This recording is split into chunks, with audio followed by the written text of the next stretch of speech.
Dewan Kehormatan Penyelenggara Pemilu memberikan sanksi peringatan keras kepada Ketua KPU dalam proses meloloskan Gibran Rakabuming Raka sebagai cawapres.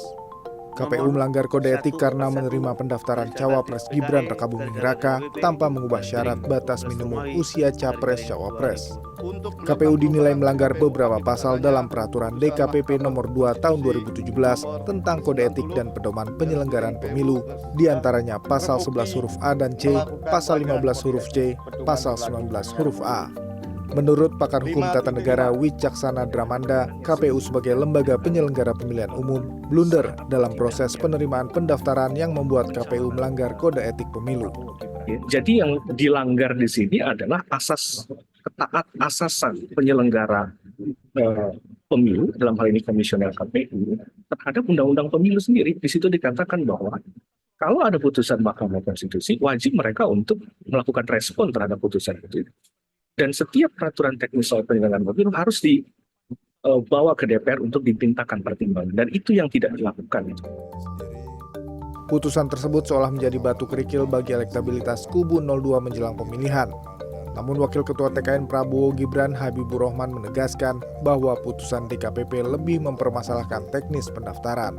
Dalam putusan DKPP menurut Habibur Rahman, tidak ada pernyataan yang menegaskan pendaftaran Gibran Rakabuming Raka sebagai cawapres tidak sah. Bahwa putusan DKPP ini tidak ada kaitannya secara hukum dengan legal standing paslon Prabowo Gibran. Karena paslon Prabowo Gibran bukanlah terlapor, bukan juga turut terlapor dalam perkara ini. Dan putusan DKPP ini tidak menyebut pendaftaran Prabowo Gibran menjadi tidak sah. Dua pengamat politik dari dua lembaga yang berbeda mengungkapkan hal yang sama, bahwa putusan DKPP tidak mempengaruhi elektabilitas Prabowo Gibran pada pemilu 2024. Maka dampak pertamanya bukan ke calon, tapi ke tingkat kepercayaan kepada KPU. Nah, ini yang mungkin berdampak. Mungkin berdampaknya kepada tingkat kepercayaan kepada KPU.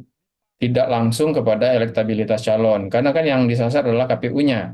Yang salah kan KPU-nya secara etik gitu. Kalau saya sih melihatnya tidak berpengaruh, tidak berdampak. Kenapa? Karena ada sebelumnya isu yang lebih dahsyat lagi, yaitu isu terkait persoalan etik di MK, di mana kita tahu bahwa Anwar Usman itu kan dianggap melanggar etik dan diturunkan dari ketua MK.